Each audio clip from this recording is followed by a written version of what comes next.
కాలమనే కడలిలో రెండు కన్నీటి చుక్కలు ఒకదాన్నొకటి పలకరించుకున్నాయట. కడలి అంటే సముద్రం. కాలమనే సముద్రములో రెండు కన్నీటి చుక్కలు, ఇద్దరు వ్యక్తులకు చెందిన కన్నీటి చుక్కలు ఒకదాన్నొకటి పలకరించుకున్నాయట. కన్నీటి చుక్కలు, నువ్వెవరివి అని ఒక కన్నీటి చుక్క ఇంకొక కన్నీటి చుక్కను అడిగింది. నేనా? తాను వివాహం చేసుకుందాం అనుకున్న అబ్బాయిని పొందలేకపోయిన ఒక అమ్మాయి కన్నీటి చుక్కనందట. ఆ కన్నీటి చుక్క తర్వాత అది అడుగుతుంది, నువ్వెవరు అని అడిగిందే ఫస్ట్ కన్నీటి చుక్క. ఆ చుక్కని ఆ రెండవ చుక్క అడుగుతుంది, నన్ను అడిగావు సరే, నేను చెప్పాను ప్రేమించిన అబ్బాయిని పొందలేకపోయిన అమ్మాయి కన్నీటి చుక్కనని, ఇంతకు నువ్వెవరు అందట.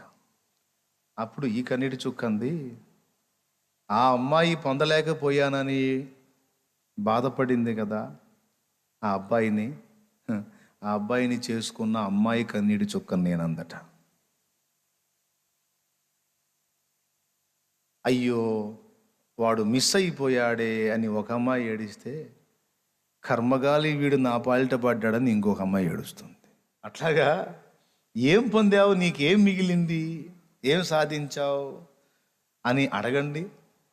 సినిమా వాళ్ళని అడగండి, రాజకీయవేత్తలను అడగండి, నటులను అడగండి, విపరీతంగా డబ్బు సంపాదించి కోట్లకు పడగలిగిన కోటీశ్వరులను అడగండి, కష్టపడి తన్నులు తిని రక్తాలు గార్చి మరి లవ్ మ్యారేజ్ చేసుకున్న వాళ్ళని అడగండి.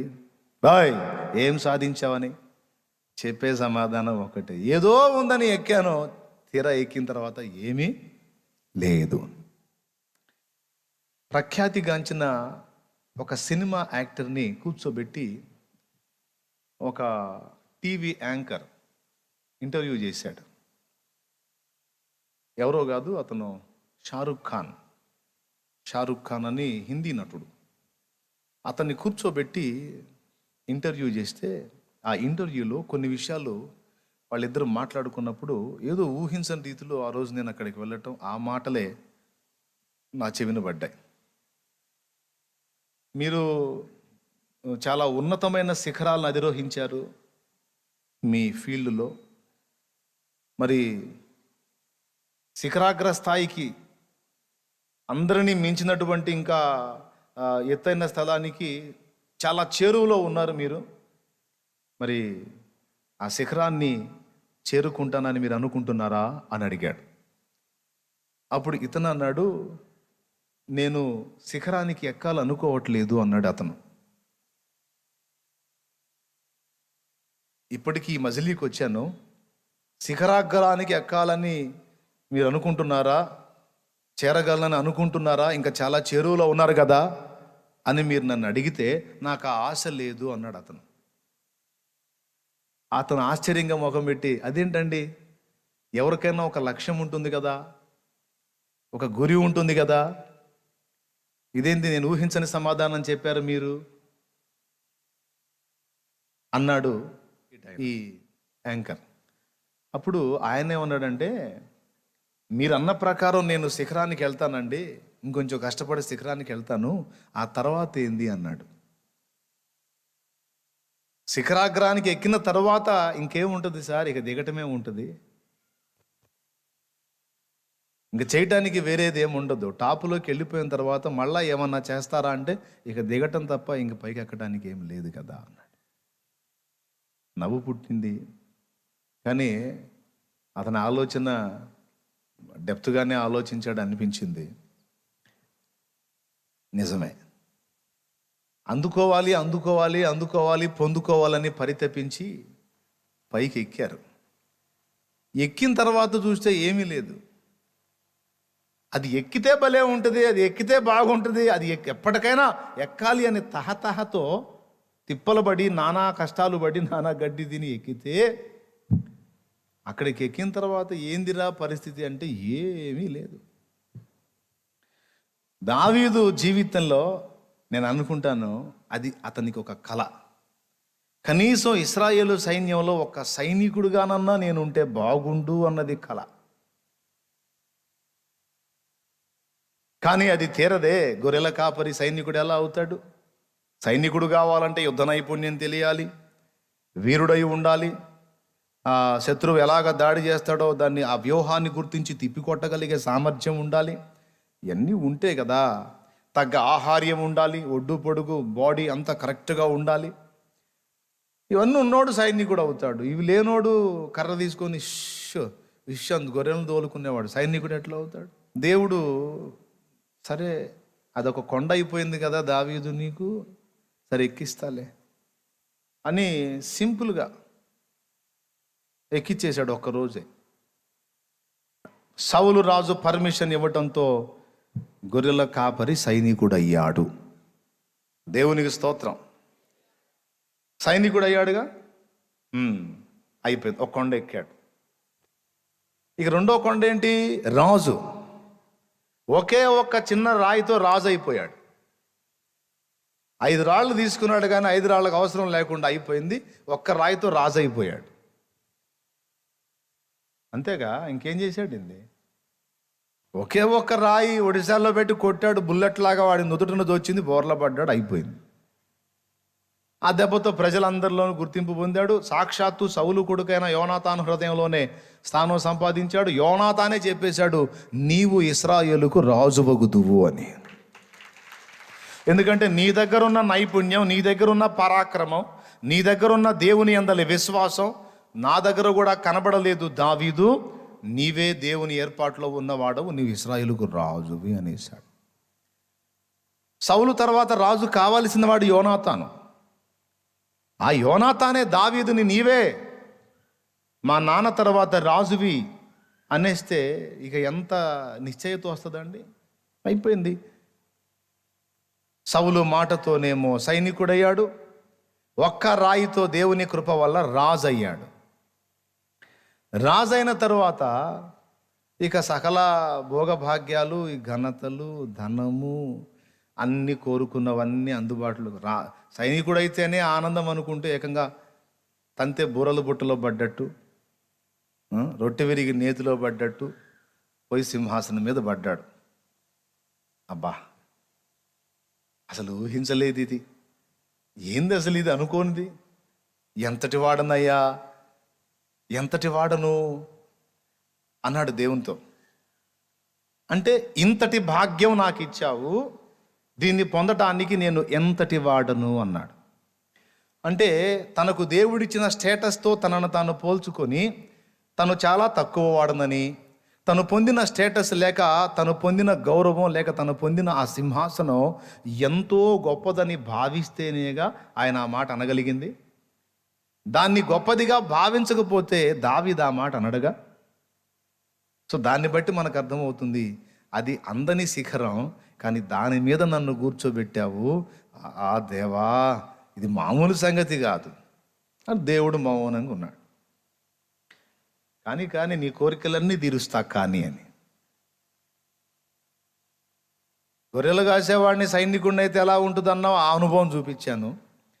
ఇప్పుడు ఇంత గొప్ప భాగ్యానికి నన్ను అధికారిని చేశావు, ఏ బాబో ఇది మామూలు విషయం కాదన్నావు కదా, ఆ సంబడం కూడా చూద్దు కానీ వదిలేశాడు. రాజు అయ్యాడు. కాస్త కొన్ని దినాలు పరవశించిపోయాడు. అబ్బా, ఎంత భాగ్యం, ఎంత ధన్యత, ఆహా, ఓహో, ఆనందం పరవళ్ళు దొక్కింది.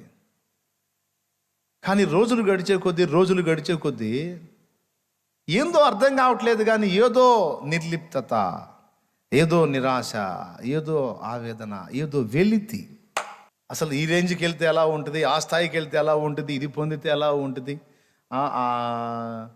ఇవన్నీ ఎలా ఉంటుంది అంటే సరే చూడు ఎలా ఉంటుందో చూడు అది కూడా అని అన్నీ చూపిస్తే, అన్నీ పొందిన తర్వాత ఏముంటుంది అంటే ఏమీ అర్థం కాదు. అంటే మనం పెట్టుకున్న గురి, మనం పరిగెత్తిన పరుగులాట అంతా కూడా ఎండమావి కోసమే అన్న సంగతి అర్థమైపోయింది. సరే, తాను అనుకున్న ఆ శిఖరానికి ఎక్కిన తర్వాత దావీదు ఫీలింగ్ ఏంటి అని మనం పరిశీలిస్తే, దావీదుకి అది రుచించలా. ఇంకా చెప్పాలంటే తను అంతకుముందు కలిగి ఉన్న ఆనందాన్ని ఆ శిఖరాగ్రం ఎక్కిన తర్వాత పోగొట్టుకున్నట్టుగా గుర్తించాడు. తను దీన స్థితిలో ఉన్నప్పుడు కలిగి ఉన్న ఆనందాన్ని తను ఉన్నతమైన మెట్టుకి, ఉన్నతమైన అంతస్తుకి వెళ్ళిన తర్వాత తను అనుకున్నాడు ఈ ఆనందము 100 రెట్లు రెట్టింపు అయిద్దని.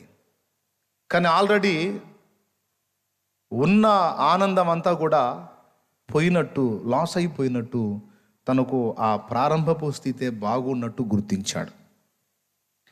ఈరోజు మీ అందరి జీవితాల్లో కూడా మీరు అనుకున్నవి కొన్ని మీ చేతికి వచ్చినప్పుడు రాక మునుపు ఏదేదో ఆరాటపడి ఆశపడ్డారు, తీరా వచ్చిన తర్వాత మీరు కూడా ఇదే గుర్తిస్తారు. ఇదంతా రాక మునిపే బాగుంది, నాకు ప్రశాంతంగా, ఇంత తపనబడి సాధించిన తర్వాత చిరాకు పుడుతుంది, జీవితం మీద విసుగు పుడుతుంది అనే భావన కలిగిన వాళ్ళు ఎవరన్నా ఉంటే ఒకసారి చేయొద్దండి, నాకు కలిగిందన్నా అన్నాళ్ళు. శిఖరాలుగా మనం ఊహించుకొని ఎక్కడానికి ప్రయత్నించినవన్నీ ఎంత కష్టపడి ఎక్కినా తీరా ఎక్కిన తర్వాత మనకు లభించేది ఏమన్నా ఉంది అంటే ఏమీ లేదు. శిఖరం కింద ఉన్నప్పుడే కొంత సుఖం ఉంది, కానీ కష్టపడి శిఖరాగ్రం చేరిన తర్వాత ఏం అర్థం కావట్లా. Praise the lord. ఇప్పుడు ఇక నా మట్టుకు నా జీవితాన్ని నేను మీకు చెప్తా సింపుల్గా. లోకంలో ఉన్నప్పుడు లోకానుసారమైన జీవితంలో సంపాదించాలి, పేరు ప్రఖ్యాతులు గడించాలి, మమ్మల్ని తృణీకరించిన వాళ్ళందరి ముందు ఘనంగా తలెత్తుకొని తిరగాలి అని అదొక యాంబిషన్ పెట్టుకొని తిప్పలబడి ఎంత ముందుకెళ్దామంటే అంత వెనక్కి నెట్టబడ్డా. చివరికి ఏది కాదురా, ఇక కష్టమేనేమో, అసలు ఈ బతుకే వేస్ట్ అనే విరక్తిలోకి వెళ్ళిపోయాను. ఏదో దేవుడు దయచేసి దర్శించి చేతుల్లోకి తీసుకున్నాడు. ఆయన రక్తంతో గడిగాడు, పరిశుద్ధపరిచాడు, ఆయన కౌగిట్లో సేద తీర్చాడు. ఆనందమయమైన జీవితాన్ని కొన్ని సంవత్సరాలు అద్భుతంగా రాత్రి పగలు తేడా లేకుండా అనుభవించేటట్టు చేశాడు. ఎంత బాగుంది, ఎంత అద్భుతంగా ఉంది. ఆయన పాట పాడినట్టు, మాధుర్యమే నా ప్రభుతో జీవితం, మహిమానందమే మహా ఆశ్చర్యమే, మహిమానందమే మహా ఆశ్చర్యమే, మాధుర్యమే నా ప్రభుతో జీవితం. కొన్ని సంవత్సరాలు ఈ పాట పాడుకున్నాడు అలానే ఉంటే బాగుండేది. మళ్ళా ఒక శిఖరం ఏర్పాటు చేసుకున్నా. నేను దేవుణ్ణి సంతోషపెట్టాలి, నేను పొందిన ఈ ఆనందమయమైన జీవితాన్ని అనేకులు అనుభవించాలంటే నా ప్రాణప్రియుని అనేకులకు పరిచయం చేయాలి. ఇక ఇప్పుడు నా లైఫ్ యాంబిషన్ ఏంది అంటే అవకాశం ఉన్నంత మందికి నా యేసును పరిచయం చేసి వాళ్ళని ఆయన వైపు త్రిప్పి నేను పొందుతున్న ఈ మాధుర్యమైన జీవితం వాళ్ళు కూడా పొందేటట్టు చేయాలి. ఇహమందు వాళ్ళు అనుభవించాలి, నిత్య జీవం కూడా వాళ్ళు స్వతంత్రించుకోవాలి. ఇప్పుడు ఇది లైఫ్ యాంబిషన్. సరే బాగుంది, ఓ శిఖరం ఏర్పాటు చేసుకున్నా. దాన్ని ఎక్కటానికి తిప్పలు పడి నేను అనుకున్న శిఖరం 6 నెలల్లో ఎక్కా. 50 మంది. దేవునికి స్తోత్రం, హల్లెలూయా. ఇదేందిరా, ఇది చిన్న కొండే కదా, ఇది పెద్ద కష్టం అనుకున్నాను, ఈజీగా ఎక్కాను. అక్కడ ఎక్కి మళ్ళీ ఇంకోటి చూసా, కొద్దిగా ఎత్తు అయింది. ఇక దాన్ని కూడా ఎక్కుదామని చిన్నగా ప్రయత్నం చేసి ఇప్పటికీ ఒక్కొక్క కొండ ఎక్కుతా. ఇప్పుడు ఒక కొండ మీదకి ఎక్కా ప్రజెంట్. ఆ మొదటి నుంచి ఎక్కుతూ వచ్చిన కొండలన్నిటి ప్రజెంట్ ఉన్న కొండ మీద నుంచి చూస్తే అవన్నీ చాలా కింద కనపడుతున్నాయి. చాలా మరి 50 మంది ఎక్కడ, మరి బాధ్యత 50 మంది నుంచి ఇక అనేక వేల మందికి ప్రత్యక్షంగాను పరోక్షంగా అనేక మంది చేరిపోయింది కదా. కాబట్టి ఇప్పుడు ఎక్కడో ఒక శిఖరం మీద ఉన్నట్టుగా ఉన్నా. వెలుపటి నుంచి చూసేవాళ్ళు ఏమనుకుంటారంటే ఎంత ధన్యజీవో, ఎంత అదృష్టవంతుడో, అబ్బా శిఖరం మీదకి ఎక్కి కూర్చున్నాడు శాలేం రాజన్న అని అందరూ నా విషయంలో, అంటే కనీసం దూరస్తులు కాకపోయినా నన్ను ఎరిగినోళ్ళు సమీపస్తులు ఖచ్చితంగా అనుకుంటారు. కొంతమంది అయితే గతంలో వేరే దైవజనుల్ని నేను ఎలాగైతే గోల్గా పెట్టుకొని వాళ్ళు ఎక్కినంత కొండ నేను ఎక్కాలని పరిగెత్తినట్టు నన్ను ఒక శిఖరంగా చేసుకొని శాలేమన్న ఎక్కిన కొండ నేను కూడా ఎక్కాలని పరితపించేవాళ్ళు, ప్రయాసపడేవాళ్ళు లేకపోలేదు. అయితే బాగుంది, మంచిదేలే. అయితే ప్రారంభానికి ఇప్పటికీ వ్యత్యాసం చూస్తే చాలా తేడా కనపడుతుంది. అది పాయింట్ ఇక్కడ. దేవునికి స్తోత్రం కలుగును గాక. హల్లెలూయా. ఏంటి తేడా? ఏంటి? అనుకున్నట్టే జరుగుతుంది కదా, శిఖరాగ్రం చేరాలనుకుంటే చేరిపోయాం కదా. ఆ తర్వాత ఏముంది అంటే మనుషుల దృష్టిలో అయితే గుర్తింపబడ్డాను. అనేక మంది మనుషులు గౌరవించటం, ప్రేమించటం, ప్రశంసించటం అంత బాగుంది. కొంతమంది అసలు నిజంగా ఆధ్యాత్మికంగా చాలా గొప్ప ధన్యత పొందాడు, ఆయనకేమండి అనుకునే పరిస్థితి ఉంది. కానీ వ్యక్తిగతంగా నా పర్సనల్గా నేను ఆలోచించుకొని చూసుకుంటే మీరందరూ నాకు సన్నిహితులని ఓపెన్గా చెప్తున్నా. ప్రతిదీ కూడా ఏది దాచుకోవాలా. పౌలు గారు అన్నట్టు ఏమీ మరుగు చేయక అన్నీ మీకు బోధించి తిని అన్నట్టు అన్నీ ఓపెన్గా. ఇంత పరిచర్య చేయాలి, ఇంతమంది జీవితాలు ప్రభావితం చేయాలి అనుకున్న సంఖ్య అంతా దాటుకొని వచ్చేసా.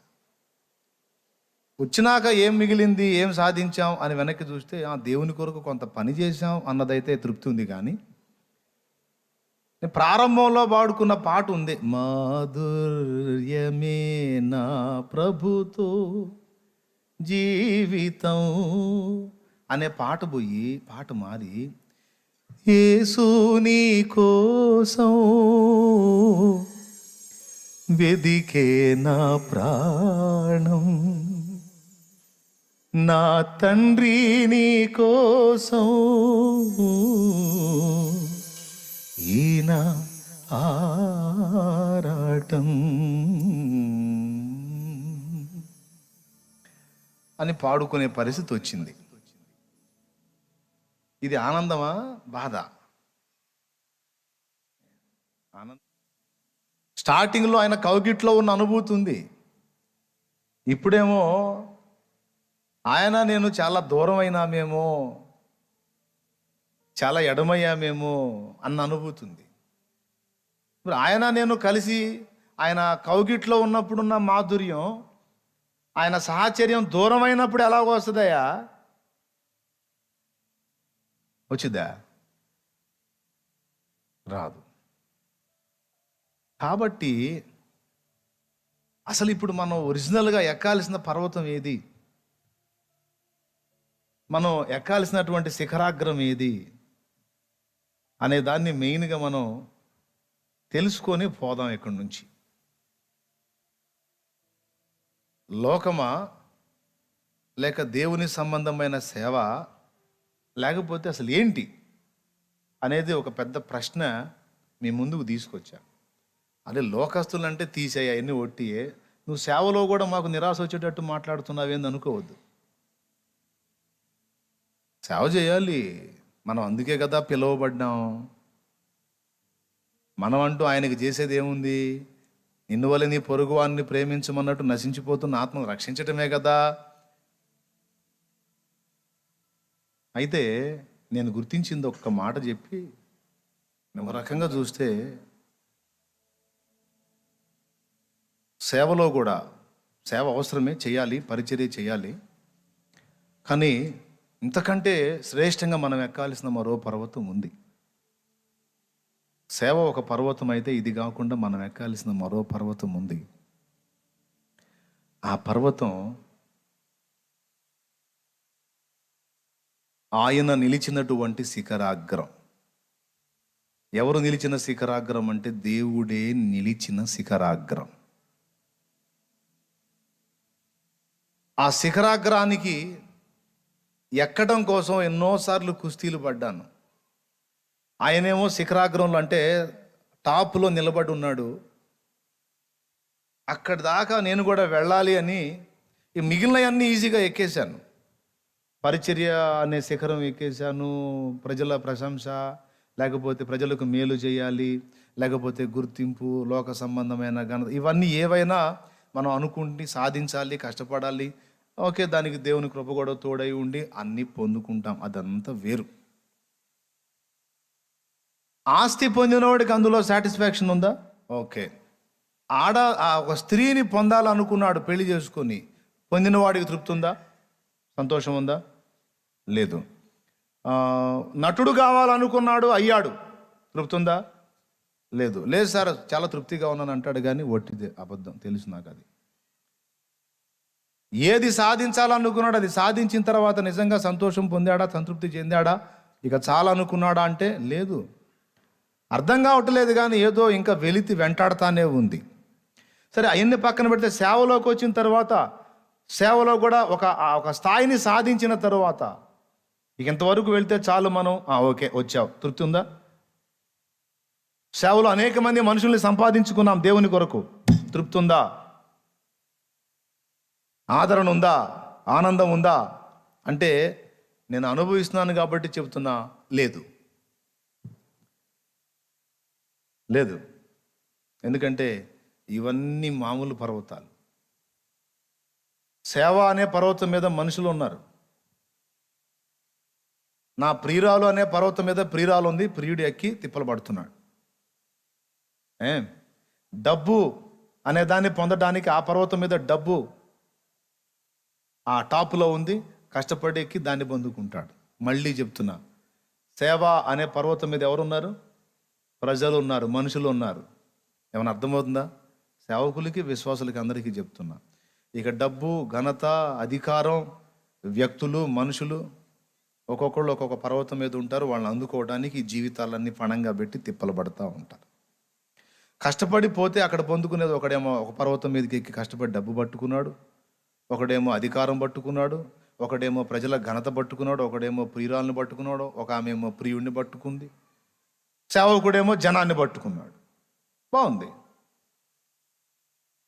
మరి ఇవన్నీ సాధించిన తర్వాత సంతృప్తి ఉందా అనే ప్రశ్న వేసుకుంటే, మన హృదయము ఆశిస్తున్నదేదో, మన మనస్సు ఆరాట పడుతున్నదేదో ఇంకా మనకు లభించలేదన్న వెలితి ఎంతమంది గుర్తుపట్టారో నాకైతే తెలియదు, కానీ దాన్ని గుర్తుపట్టిన వాళ్ళు ధన్యులు. అంటే పైసలు సంపాదించొద్దా? వద్దని నేను అలా, బతకాలిగా, కావాలిగా, కష్టపడాలి, పని చేసుకోవాలి, పైసలు కమాయించాలి, కుటుంబాన్ని రన్నింగ్ చేసుకోవాలి, తప్పులేదు. మంచి సంబంధాన్ని పెళ్లి చేసుకోకూడదా? అరే ఎవరు వద్దన్నారు, చేసుకో. మంచి జాబ్ సంపాదించొద్దా? అరే ఎవరు వద్దన్నారు? ఖచ్చితంగా క్రైస్తవుడు అన్నవాడు కష్టపడి చదవాలి, మంచిగా ఇష్టపడి చదవాలి, మంచి మంచి స్థానాల్లో ఖచ్చితంగా జాబ్ సాధించాలి. క్రైస్తవుడు అంటే పనికిమాలినోడు అనకూడదు, దేనికైనా సమర్థుడు రా అన్నట్టు ఉండాలి. చదవాలి, కొట్టాలి జాబులు ఉన్నతమైన స్థానాల్లో. లేకపోతే లోకంలో క్రైస్తవులకు అన్యాయమే జరిగిద్ది, దుర్మార్గమే జరిగిద్ది. ఎందుకంటే లోకం దుష్టుని యందు ఉన్నది కాబట్టి. లోకంలో క్రైస్తవుడికి న్యాయం జరగాలంటే ఉన్నతమైన స్థితిలో దేవుని పిల్లలే కనపడాలి, అప్పుడు అన్యాయం జరగదు. క్రైస్తవుడికి న్యాయం జరిగిద్ది, క్రైస్తవేతరుడు కూడా దేవుని బిడ్డ అయితేనే న్యాయం జరిగిద్ది. కాబట్టి కష్టపడి చదవాలి, ఉన్నత జాబులు సాధించాలి, చేయాలి. అది తప్పని నేను అనవసరమని అనట్లా, అవసరమే. సేవలో జనం అవసరమే, ప్రజల కోసం కష్టపడటం అవసరమే, అనవసరమని చెప్పట్లా. కానీ వీటన్నిటికీ వేరుగా ఒక పర్వతం ఉంది, ఆ పర్వతం మీద ఆయన నిలబడి ఉన్నాడు.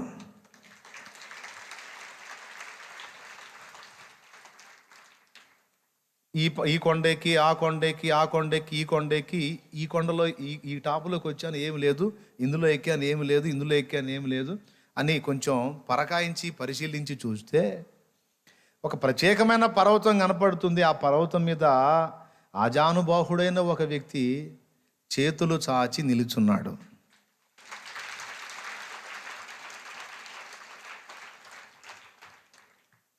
రా అంటున్నాడు. వీటన్నిటిలో నువ్వు వెతికావు, నువ్వు వెతికినవన్నీ ఏవైతే ఉన్నాయో వాటన్నిటిలో నువ్వు వెతుకుతున్నది దొరకదు, ఇదిగో నా దగ్గర ఉంది, రా అంటున్నాడు ఆయన. ఇప్పుడు అది ఎక్కాలి నేను. ఎక్కడానికి ప్రయత్నం చేస్తున్నా. నేనే కాదు, అనేక మంది భక్తులు సాధన చేశారు అది ఎక్కడానికి. దావీదు సైతం సాధన చేశాడు. ఎక్కలేనంత ఎత్తైన కొండ నా ముందున్నది, ఎక్కాలన్న ఆశ, ఆరాటం, తపన, భారం నాకున్నది. ఎక్కాల్సిన అవసరత ఉంది అని కూడా అర్థమైంది, కానీ ఎక్కలేను. మరి ఎట్లా ప్రభువా? ఆ పర్వతం మీదనే దేవుడున్నాడు. మనం వెతుకుతున్న వాటన్నిటికీ అతీతంగా ఆయన ఉన్న పర్వతం ఒకటి ఉంది. కొద్ది మెట్లు దాని మీదకి ఎక్కాలని కొన్ని రాళ్ళు రప్పలు చెట్లు కొట్లు పట్టుకొని కొంత దూరం ఎక్కటం, మళ్ళీ అడుగులు జారి కింద పడటం, ఎక్కడానికి ప్రయత్నించటం కింద పడటం, ఎక్కడానికి ప్రయత్నించటం కింద పడటం ఎన్నో పర్యాయాలు జరిగింది. అందుకోలేక ఆరాట పడుతూ అది ఇది ఇది అది అనుకున్నానయ్యా, ఇవేవి కాదు, అసలు ఉన్నదంతా నీ దగ్గర ఉంది. నేను పరిగెత్తాల్సింది, వెతకాల్సింది, సాధించాల్సింది, పొందుకోవాల్సింది నీ పాద సన్నిధి అన్న సంగతి ఇప్పుడు గుర్తుపట్టాను. దాన్ని అందుకోలేకపోతున్నానయ్యా, నా పరిస్థితి ఏమిటి అని ఒక ఆక్రందన నా ఆంతర్యములో ఆక్రోశిస్తుంది. దేవునికి స్తోత్రం, హల్లెలూయా. ఇది మీలో ఎంతమందికి ఉందో నాకు తెలియదు. అసలు ఈ స్పర్శ తెలుసా మీకు? ఇలాగా మీరు ఆలోచించారా ఎప్పుడన్నా? అసలు మాకు నువ్వు చెప్పింది అర్థమే కాల, అర్థమయ్యేది కదా మేము ఆలోచించడానికి అంటారా? దాదాపు కష్టమే అనుకుంటున్నాను. ఇది అర్థం చేసుకోగలిగితే గొప్పోళ్ళే. దేవునికి మహిమ. ఆ పర్వతం ఎక్కాలి అంటే చాలా కష్టం. ఆ పర్వతం యేసయ్య అనుకోండి, యేసయ్య అనుకోండి. ఆ పర్వత శిఖరం మీద తండ్రి ఉన్నాడు. మీరు ఎక్కాలి ఈ పర్వతం అంటాడు. పౌలు తిప్పలు పడ్డాడు. నేను కష్టపడుతున్నాను ఆ పర్వతం ఎక్కాలని, ఆయన కృప నాకు తోడై ఉంది, ఇదిగో నన్ను ఎక్కించాడు అన్నాడు చివరి ఘట్టంలో. మంచి పోరాటం పోరాడాను, దేనికోసం పరిగెత్తాను, ఆ పరుగు కడముట్టించాను, నా విశ్వాసం కాపాడుకున్నాను, ఇక మీద నాకు కిరీటం వచ్చేసింది. అయిపోయినట్టే మాట్లాడేశాడు పౌలు గారు. పేతురు ఎక్కాడు. మనకు ముందు తరాల్లో కొందరు భక్తులు కూడా ఆ మెట్టు ఎక్కారు, ఆ కొండ ఎక్కారు. దావీదు కూడా ఎక్కాడు. దేవుణ్ణి అడిగాడు, దేవుడు ఎక్కించాడు. దేవునికి స్తోత్రం కలుగును గాక. కానీ అది ఎక్కటం అంత తేలికైన విషయం కాదు. మిగిలినవి సాధించినంత చులకన సులువు కాదది. మళ్ళీ చెప్తున్నా, మిగిలినవి సాధించినంత తేలిక కాదు ఆ కొండ ఎక్కటం. దానికి ఖచ్చితంగా ఆయనే దిగి వచ్చి మనకు చెయ్యి ఇచ్చి పైకెత్తితే తప్ప మనంతటా మనం ఎప్పటికీ ఎక్కలేమన్న సంగతి నాకు అర్థమైపోయి పర్వతం మీద ఉన్న ప్రభు వైపు, పర్వతం కిందుండి దీనంగా చూస్తూ ఎన్నో పర్యాయాలు ఎక్కడానికి తప్పించాను, మిగిలినవన్నీ ఎక్కినంత ఈజీగా ఇది కూడా ఎక్కేస్తాను అనుకున్నాను, కానీ ఇది సాధ్యం కావటం లేదు ప్రభువా. పెనుగులాడుతున్నాను, పరితపిస్తున్నాను, పోరాడుతున్నాను, ఏడుస్తున్నాను, మొత్తుకుంటున్నాను, మళ్ళా ప్రయత్నం చేస్తున్నాను. ఇది నిటారుగా ఉంది నాయన. ఆవేశంగా 4-5 అడుగులెత్తు ఎక్కుతున్నాను, మళ్ళా ఈ ఒక స్థాయిలో నిలబడ్డాలని అనుకుంటే మళ్ళా ఇంకా పైకి ఎక్కకపోగా ఆ స్థాయి నుంచి మళ్ళా కింద పడుతూ మొదటికి వస్తున్నాను. మీకు నిచ్చెనలు ఉంటాయి, పాములు ఉంటాయి. వైకుంఠపాళి ఆట పేరు వైకుంఠపాళి. పెద్ద పెద్ద పాము ఒకటి ఉంటుంది. పైన టాప్లోనేమో పరమ పద సోపానం అని ఉంటుంది. టాప్లో అక్షరాలు రాసి ఉంటాయి. ఫస్ట్ కోతి దగ్గర నుంచి స్టార్ట్ చేస్తాడు. మనం చింతపక్కెలతో చేసి అవి గవ్వలతో ఆడతారు కొంతమంది. గవ్వలేసి ఎన్ని పడితే అన్ని గళ్ళు దాటించుకుంటూ వస్తారు. వైకుంఠపాళ్ళ ఆట. కొంతమంది కష్టపడి పాపం ఇక పై 2 మెట్లకి కిందకు వచ్చేసి వచ్చి పావు నోట్లో పడతారు. నోట్లో పడి మళ్ళా కోతి దగ్గరికి రా. అవునా? వైకుంఠపాళి ఆటలో కొంతమంది ఏమో నిచ్చెనలు అందుకొని చాలా సింపుల్గా ఎక్కేస్తారు. కొంతమంది అప్పటిదాకా నిచ్చెనలు ఫటాఫటా ఎక్కుతూ వచ్చి ఒక్కసారి చిన్న పాములన్నీ తప్పించుకొని వచ్చి ఒక్కసారి పెద్ద పాము నోట్టబడి ఒక దగ్గరకు వచ్చేస్తారు. అట్లాగా ఎక్కాలే చాలా వరకు వచ్చాలే, అబ్బా ఇంకెంత దూరం, ఇంకా కొంచెమేగా అన్నట్లుగా వచ్చి మళ్ళీ ఆడుకొచ్చి మళ్ళా ధనామని కింద పడిపోయిన పరిస్థితి చాలామంది భక్తులు ఎదుర్కొన్నారు. ఎదుర్కొని ఎలుగెత్తి ఇలా పాడారు. ఎక్కలేని ఎత్తైన కొండ ఎక్కించుము నన్ను పరిశుద్ధ కొండ, ఎక్కలేని ఎత్తైన కొండ ఎక్కించుము నన్ను పరిశుద్ధ కొండ. ఒక్క నిమిషం. ఎందుకయా ఎక్కలేనంత ఎత్తైన కొండ ఎక్కడానికి ఆ తపన ఎందుకు? ఎక్కకపోతే ఏం పోయింది? ఎక్కగలిగిన ఎక్కు. అట్లా కాదు సార్, ఆ కొండ ఎక్కాల్సిందే. అరే ఎక్కలేనంత ఎత్తైన కొండ అంటావు, మరి అంత కష్టమైంది ఎక్కడానికి ప్రయత్నం ఎందుకయా? నువ్వు ఎక్కగలిగిన చిన్న కొండలు ఎక్కు. ఈ కాదు సార్, అది ఎక్కాల్సిందే. ఎందుకయా? ఏదైతేనే కొండ ఎగంటే ఈ కొండల్లో లేనిది ఆ కొండ మీద ఉంది సార్. ఏంది ఇక్కడ లేనిది అక్కడ ఉన్నది ఏమిటి అంటే, సింపుల్గా ఎక్కగలిగే కొండలు అన్నిటి మీద నాకు తృప్తిని ఇవ్వగలిగేది ఏది లేదు, కానీ నాకు తృప్తిని ఇవ్వగలిగేటువంటి వ్యక్తి ఎవరైతే ఉన్నారో ఆయన ఉన్నాడు సార్ ఆ కొండ మీద. హల్లెలూయా. ఆయనను చేరాలని, ఆయన్ని కలుసుకోవాలి, ఆయన ముఖము చూడాలి. ఆయన ముఖం చూడాలంటే గత్యంతరం లేదు, నేను ఈ కొండ ఎక్కాల్సిందే. మరి ఇన్నిసార్లు కింద పడ్డావు, ప్రయత్నం చేస్తున్నావు, అదే ఏడుస్తున్నా సార్. మరి ఇప్పుడు ఎట్లా ఎక్కగలవు అంటే, ఈ ప్రయత్నించి విసుగు పుట్టి చివరికి ఒక నిర్ణయానికి వచ్చాను సార్. ఏ నిర్ణయానికి వచ్చావు? అయ్యా నేను ఎక్కలేను. ఎన్నిసార్లు ప్రయత్నించానో అన్నిసార్లు కింద పడ్డా, కానీ ఎక్కకుండా నా వల్ల కాదు.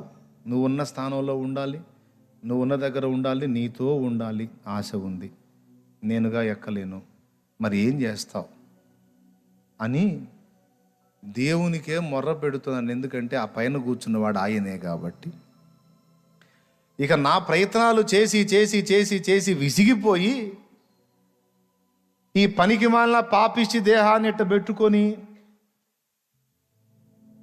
ఎద్దు దున్న 2 కలిసి వ్యవసాయం చేస్తే అట్ట తగలబడిద్దో, నా ఆత్మ శరీరం 2 అట్ట తగలబడ్డాయి. ఇదేమో ఒకదానికి లాగే, లోపల ఉన్న ఆత్మ ఇంకొక దానికి లాగే. ఈ దేహవాంఛ వేరు, ఆత్మ యొక్క ఆరాటము వేరు. ఈ రెండిటి మధ్య ఇరుకునబడి ఉన్నాను. ఏమైనా కానీ నేను ఆ పర్వతం ఎక్కకపోతే మాత్రం, ఆయన ముఖ దర్శనం నాకు కలగకపోతే మాత్రం, నేను ఆ ఆత్మ పరితపిస్తున్న ఆ పరితాపానికి శాంతి కలుగదు. కాబట్టి నేను ఆయన ముఖం చూడాల్సిందే. మరి చూడాలంటే ఎక్కలేకపోతున్నాను అంటున్నావు కదా, నేను ఎక్కలేకపోతున్నాను. ఆయన దిగి రాలేడంటావా? నా చెయ్యి పట్టలేడంటావా? నన్ను ఎక్కించలేడంటావా?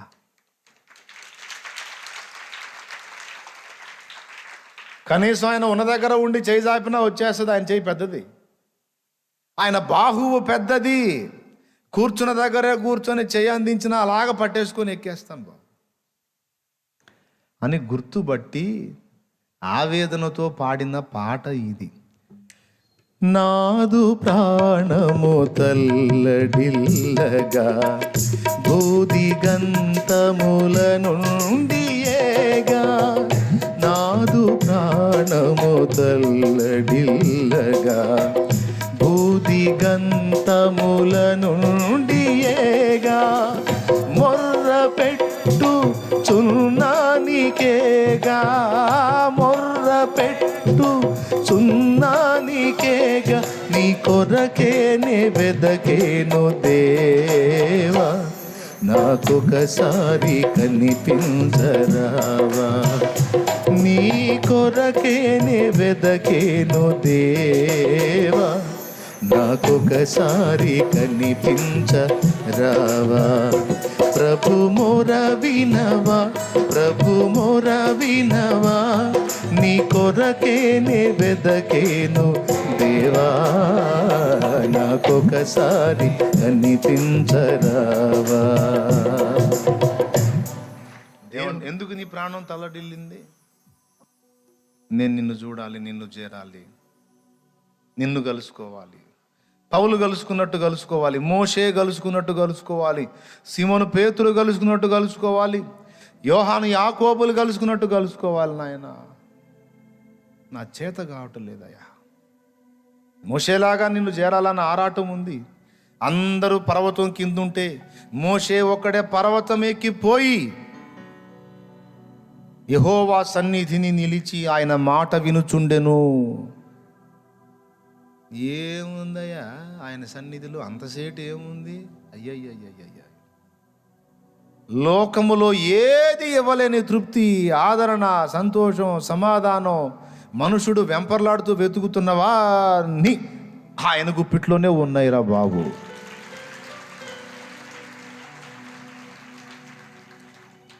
జీవజల నది ఆయన దగ్గర ఉన్న సంగతి మర్చిపోయి ఎండమావి కోసం వెంపలాడి పరిగెత్తి అక్కడికి పోయి అది పొందుకుంటాను ఇది పొందుకుంటాను అవన్నీ పొందుకుంటే నా దాహం తీరిద్దని అన్నీ చూసి నా కుటుంబము, నా ఇల్లు, నా కుటుంబము, నా వారని వెంపర్లాడాను. నా లైఫ్లో చాలా భాగం వారి కోసం వెచ్చించాను. చివరి ఆఖరికి వచ్చేటప్పటికి నా పరిస్థితి తారుమారైన తరువాత వారి అసలు రంగు బయటపడింది అంటాడు ఒక ఆయన. అలాగే ఇక అన్ని విషయాల్లో అంతే వేదన పడతా ఉంటారు. అది స్థిరం అనుకుని ఇది నిజమని అట్లా పరిగెత్తా ఇట్లా పరిగెత్తా చివరికి ఎట్ట అయిపోయా అని ఇట్లాంటి మాటలు చెప్పిన వాళ్ళు చాలామంది ఉన్నారు. లేరా? ఉన్నారు. అన్నీ ఎండమావులే. ఏదో జీవితంలో అన్నీ ఉండాలి కాబట్టి ఏదో కథ నడుపుకొని ఈరోజు సాగిపోతున్నా కానీ అసలైతే ఉన్నదంతా ఆయన దగ్గర ఉంది సార్.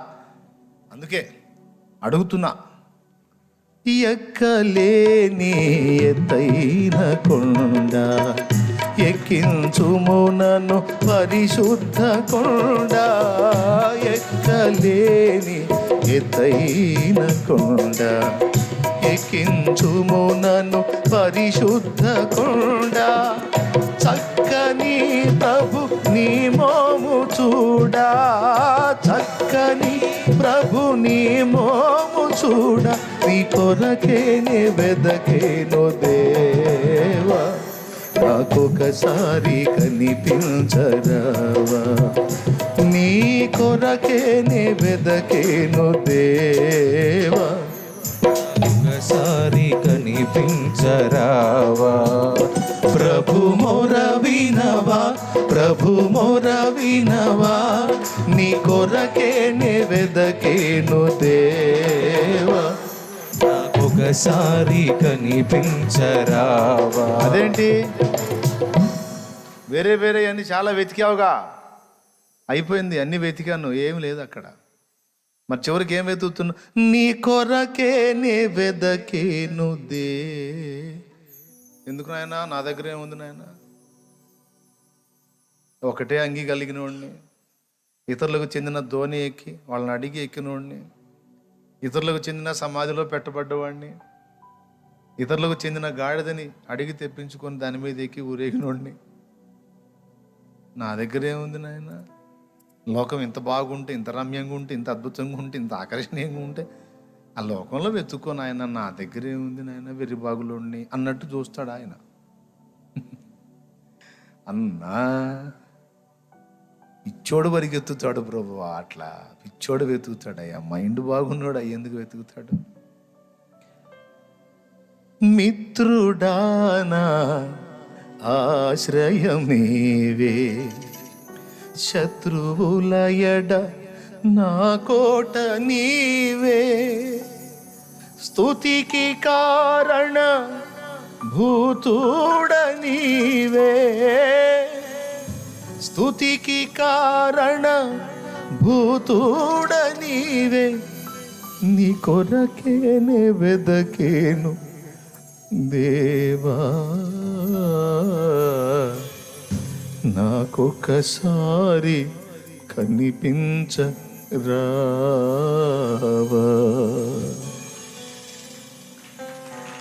మనం వెతుకుతున్న దానిలో ఉన్న జీవము, దాన్ని గూర్చిన రహస్యము మనకంటే బాగా సైతానుకు తెలుసు. అందుకే నువ్వు ఏది వెతికినా పట్టించుకొని లూసిఫరు, నువ్వు ఏది వెతికినా అవసరమైతే నీకు ఇంకా సపోర్ట్గా లోకాన్ని వెతికినట్టయితే అవసరమైతే వాడు కొన్ని సహాయాలు కూడా చేస్తాడు, ఫ్రీగా హెల్ప్ చేస్తాడు. వాడు నడకపోయినా సిగ్గు లేకుండా వచ్చి సాయం చేస్తాడు. నువ్వు మిగిలినవి ఏ వెతికినా పట్టించుకోడు వాడు. వెతుకు, నువ్వు వెతకాల్సిందే అయ్యే. పొరపాటున నీ దిశ మార్చి, నీ ఆలోచన మార్చి నువ్వు ఆయనను వెతికావనుకో, ఆయన సన్నిధిని వెతికావనుకో, అప్పుడు మేలుకుంటాడు వాడు. అమ్మ బాబోయ్, కొంప ముచ్చేటట్టున్నావే నువ్వు, నీకు కొంచెం మైండ్ పనిచేస్తుందే, ఇప్పటిదాకా నీకు మత్తు ఇంజక్షన్ ఇచ్చి బొబ్బో పెట్టాను,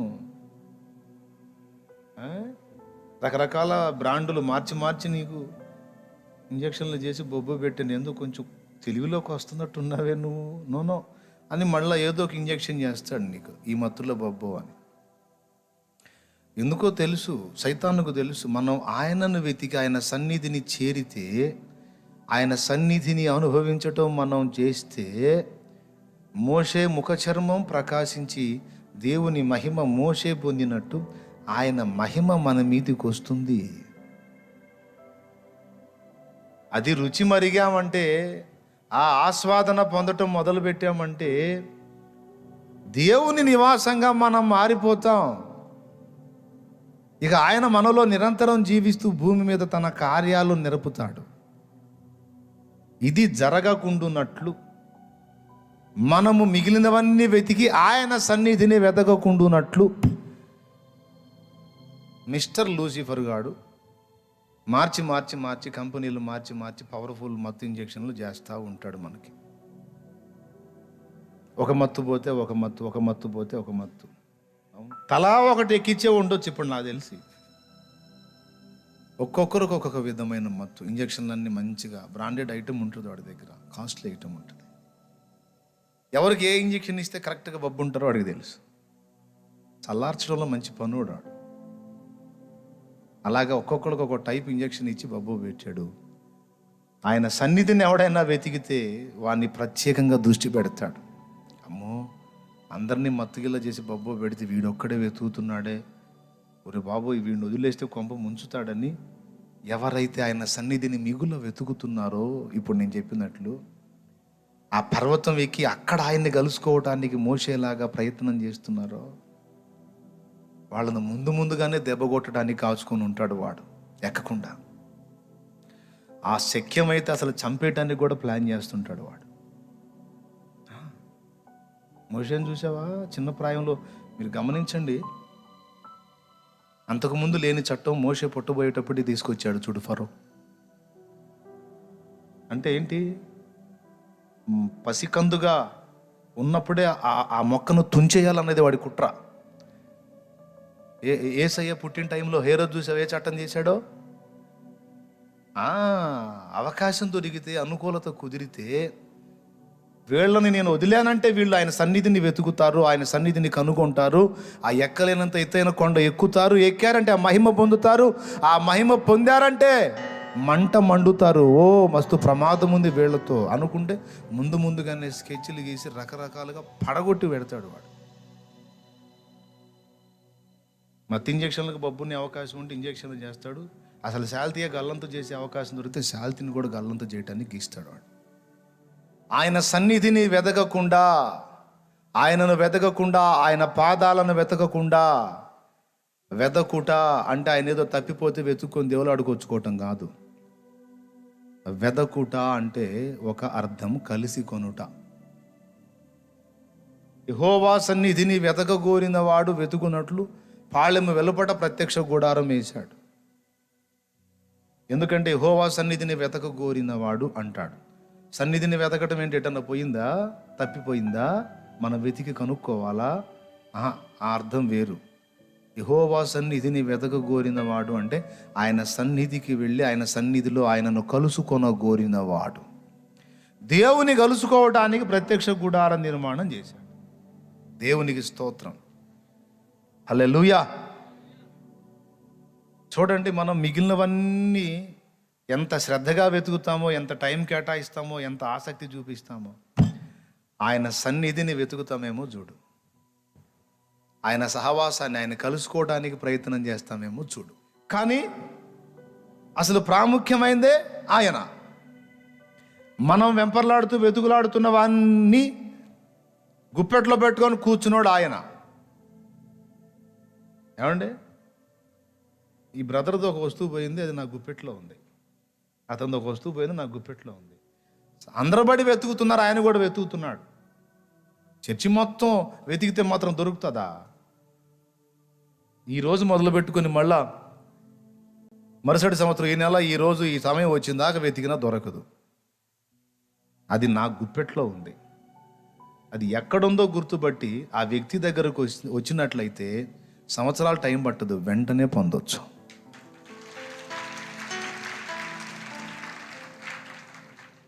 మానవుడు వెతుకుతున్న సంతోషము, ఆనందము, మనశ్శాంతి, ప్రశాంతత, సంతృప్తి ఆయన పాదాల దగ్గర ఉన్నాయి. కాబట్టి ఈరోజు మనం ఎక్కలేకపోయినంత ఎత్తైన కొండ అయిపోయింది అది. ఆయన సన్నిధిని వెతుకుట, ఆయన్ని కలుసుకునుట. శిఖరం మీద ఆయన ఉన్నాడు, లోయలో మనం ఉన్నాం. ఈ లోయలో నుండి ఆ శిఖరం మీదకి ఎక్కడానికి ట్రై చేస్తున్నాం. ఎక్కడానికి ప్రయత్నించిన ప్రతిసారి ఆవేశంతో ప్రయత్నం చేస్తున్నాం. ఇక నుంచన్నా నేను ఎక్కాలి, త్వరగా అందుకోవాలని అంతకంత నెట్టబడుతున్నాం. శత్రువు అడ్డు తగులుతున్నాడు. ఒక అంతస్తుకి ఎక్కగానే ఏందిరా ఏదో ఎక్కుదాం అనుకుంటున్నావు అని మన కాళ్ళకు ఆధారంగా ఉన్న రాళ్ళు నెట్టేస్తున్నాడు, లేదా మనల్ని పడనెడుతున్నాడు. ఏదో ఒకటి తీసుకొచ్చి మనం ఎక్కకుండా చేస్తున్నాడు వాడు. అయితే ఇప్పుడు మనం చేయాల్సినటువంటి ప్రార్థన, మనం చేయాల్సిన మొర్ర ఏమిటంటే, నేను ఎక్కాలి, నీ సన్నిధి దగ్గరికి రావాలి, నేను ఎక్కి రావాలి నీ యుద్ధకు. మోషే పర్వతం మీద నిన్ను కలుసుకున్నట్టు, నీ సన్నిధిలో నిలిచినట్టు నేను నిలవాలి. అది నా హృదయ వాంఛ. దాని కొరకు నేను మిగుల ఆశతో ఉన్నాను. అయితే నేను ఎక్కలేకపోతున్నాను. నన్ను వదిలేస్తావా, లేకపోతే చెయ్యి ఇచ్చి నన్ను ఎక్కిస్తావా? దేవా, నువ్వు నన్ను ఎక్కించకపోతే నేను చచ్చిపోతాను అనాలి మనం. దేవా, నువ్వు చెయ్యి చాపి నన్ను ఎక్కించకపోయావంటే నీ కుమారుడు బతకడు ప్రభువా, నీ కుమార్తె బతకదు ప్రభువా అని ఏడ్చి ఆయన సన్నిధిని కోరాలి మనం. నేను చచ్చిపోతా ప్రభువా. లేదురా, పో పరిచర్య వెతుకురా, పరిచర్య చేయిపోరా, సేవ చేయిపోరా. ఏంది ప్రభువా చేసేది? ఓకే, నువ్వు అప్పచెప్పిన కర్తవ్యం నెరవేర్చాలి. నెరవేర్చాలంటే ఆ సామర్థ్యం ఎవరివ్వాలి?